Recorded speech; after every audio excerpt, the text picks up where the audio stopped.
I want to do a video on potentially the 1 trillion ways why my inactions were more of an inevitability and less of a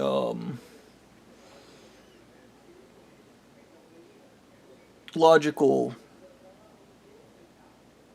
moment. The heavy metal poisoning, the ridiculous bullshit they put me through. Here's a really fun fact I remembered when I was president. When they did CRISPR on me and altered my genes, they actually gave me a brain that's resistant to getting dementia and Alzheimer's. They can do that through the gene thing. The issue is the true Ubermenches have this ability. Their brain doesn't dissolve into dementia. The non-Ubermenches, they use CRISPR, which is everybody in this church. They don't get the CRISPR treatments. That's why Utah has such a high dementia rate. And it doesn't matter, here's a really sad truth, when I was talking to the guys, it doesn't matter even if you get chelation therapy.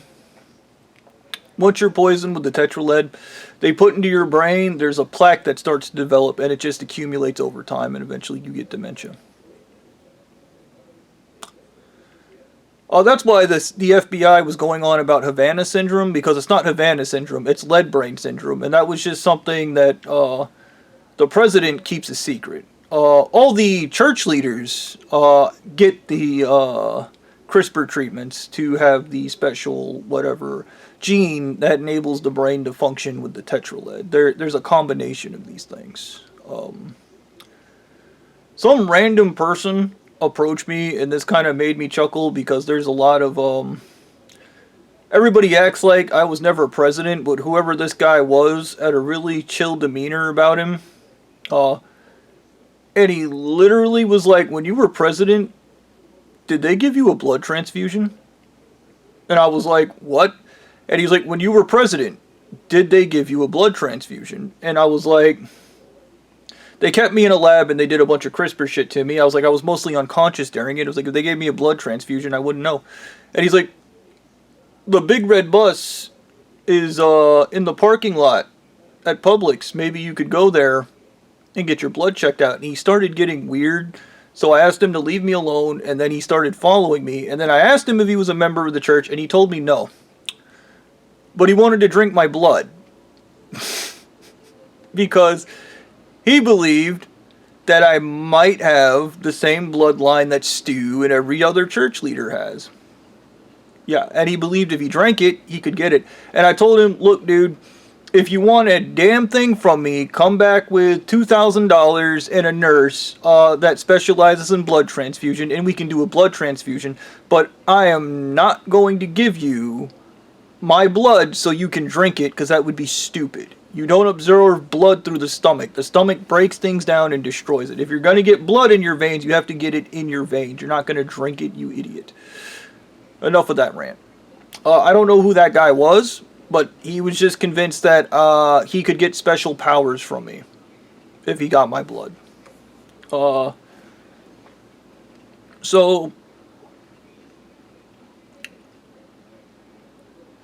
this is the thing that how I know I'm not crazy, because literally that guy wouldn't have been asking me about that.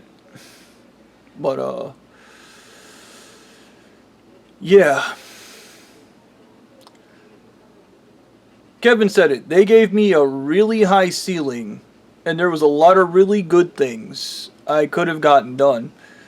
The issue is due to how far removed from reality I was, due to the heavy metal poisoning, I literally could not grasp exactly the kind of impact I could have had on the world.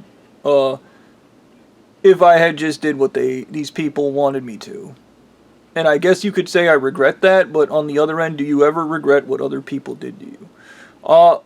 Alien Mummy God assured me what they did to me wouldn't be a factor in this, and it's really starting to look like what you guys did to me was always going to be a factor in this.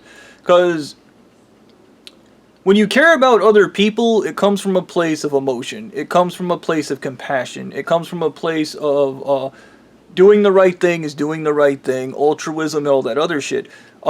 Alien Mummy God's like, well, we just poison you with heavy metals, and then when you lose your compassion, you lose your halo brain, you lose your ability to function, everything stops working, and then you get locked in the lizard brain, and then you use external validation to power yourself. And you're like, that's the stupidest thing I've ever heard.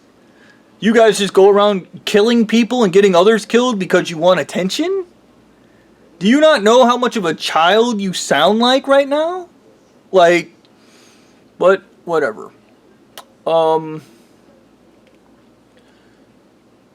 I do truly, I don't even know if I can say that, because it's only been recently, since I've been doing the cold plunges, that the subconscious mind and my conscious mind have been able to reconciliate and actually comprehend one another.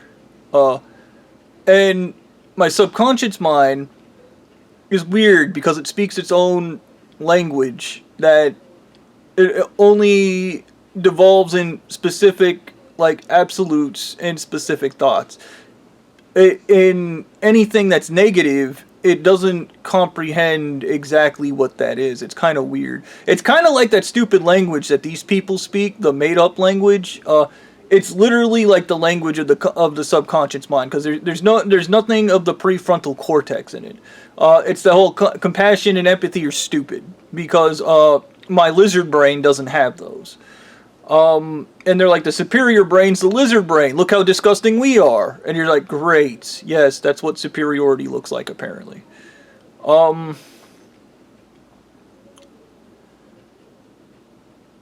there's contradictions. And this came up, we remember that thing I was talking about. When you rape a baby, and you tell the person you were raped as a baby, they develop emotionally stunted.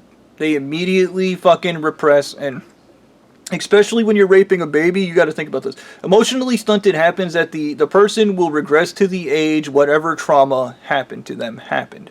They will go, if they were raped at 5, they will turn into a 5-year-old. So you could argue that these people aren't even 2; they're like 0 years old in their brains and how they function, which is why the world is so alien to them, and they are alien to the world. You see, when I was president and I had to do something like have sex with a corpse or eat somebody's brain, which is something I did when I was president, I would actually just have the wives hypnotize me because I was too terrified to do it. And I thought if I could be hypnotized into doing it and then do it, that there wouldn't be any negative consequences. Because the subconscious mind is the subconscious mind. I was wrong. There is always a cost for your actions, regardless of how badly you want to avoid the cost of your actions. That is a fact. I remember the story of this guy that got a free mansion and then couldn't afford the taxes on it. And I remember another story from one of my friends that told me that, like, oh, this guy got a free mansion and they were paying off the taxes, but the paint in the mansion was made with arsenic and he went insane. There's always a cost. I don't believe anything is truly free. I once had a dietitian lady come into Ingles and we were giving away free samples, and she said the cost is the calories that stick to her butt. Back in those days, they didn't like big butts. For some reason. People are weird, but that's neither here nor there. I don't even know how to describe the brain dissociative disorder I have with my conscious and unconscious mind. Because remember I told you I have 2 memories. I have the made up, what I'm hypnotized to see's memory, and then I have the true memory. And in that, my subconscious mind has the true trauma in the event. But my subconscious mind doesn't have trauma. It's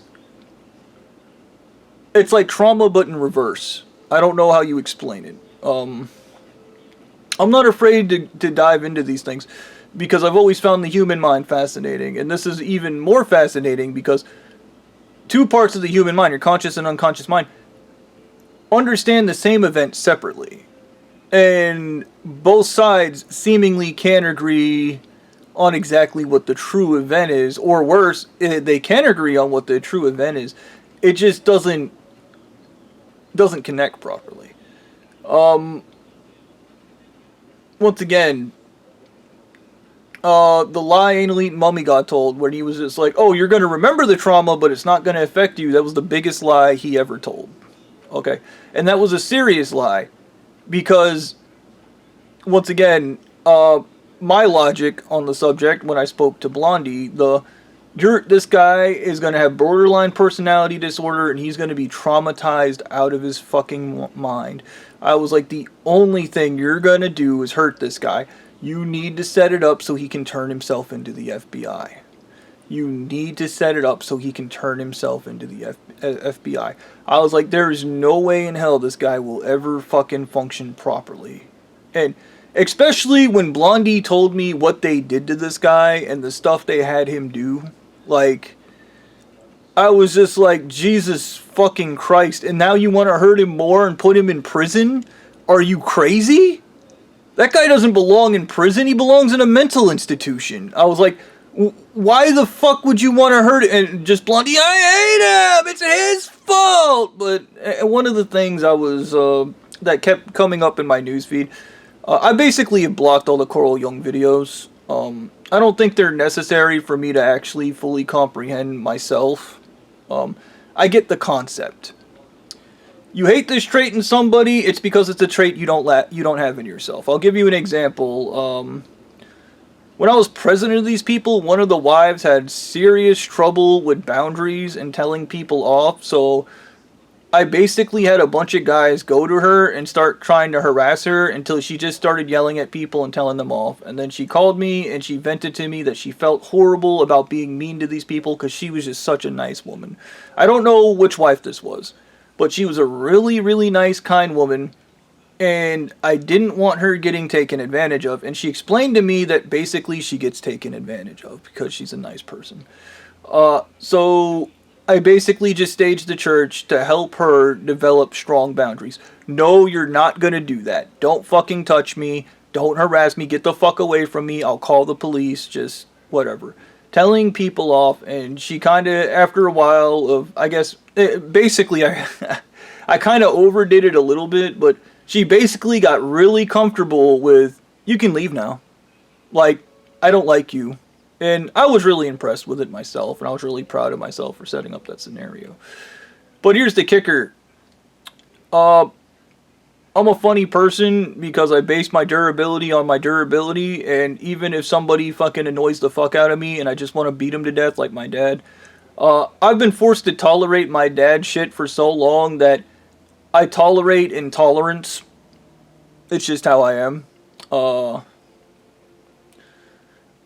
One of the things that happen with these people is, dude, it's petty. They'll just do petty shit and fucking they'll fuck up your order and you know they fucked up your order. You know they did it deliberately, okay? They're dickheads. And like, I mean, now for whatever reason, I'm more likely to say something like, hey, you messed this up, or I want my damn honey mustard. Like, but I remember being angry when I was, you don't know your emotions when you're president. That's how far removed from reality you are. But I think I was angry at her for some time, and I couldn't explain it to the wives why I was pissed, but I think I was actually jealous because she developed a skill that I needed, and I knew I needed it, but I also didn't know I didn't need it. Don't ask me, because once again, the thought process is backwards. This is the inverted mirror in psychology, and if you don't understand what the inverted mirror is, I can't help you, but basically, when your eyes see something, it's backwards and upside down, and basically the way you think is backwards and upside down. Blondie's logic that I wasn't a good person came from the backwards mirror theory, that good people are actually evil, and evil people are actually good people because everything is inverted in their minds. Everything works backwards and upside down. So when you bring out what the true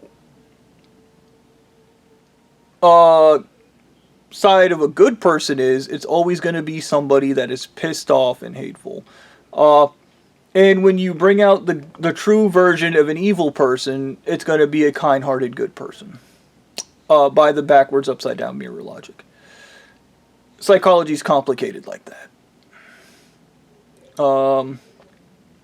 Yeah.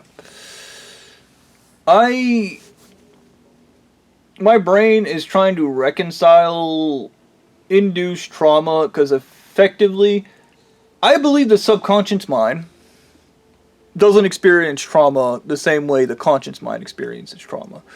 And your conscious mind is like an interface. It's the social acceptable, these are the things you do, these are the things you don't do, this is what you can and can't handle. It's kind of like training wheels to some extent. It's an interface. But the subconscious, I don't want to say the subconscious mind can't be traumatized, because mine clearly has been traumatized. It thinks in that form. I think this is why Anal Eating Mummy God was like, you're gonna chelate one time, you're gonna take chelation once, and then you're gonna go do the thing, right? And I think that's because he knew I was incapable of doing the thing to begin with. Yeah. I think he knew exactly, and it's the shit I said to Blondie. I was like, no, this guy needs all the help in the planet, and Blondie was like, he can't have any help! I was just, dude, the stupidity in that is just something that makes me crazy to no end, because I have advocated for taking mental health seriously, and then I meet people who treat mental health like a joke. Blondie is an extremely mentally unhealthy person. Okay?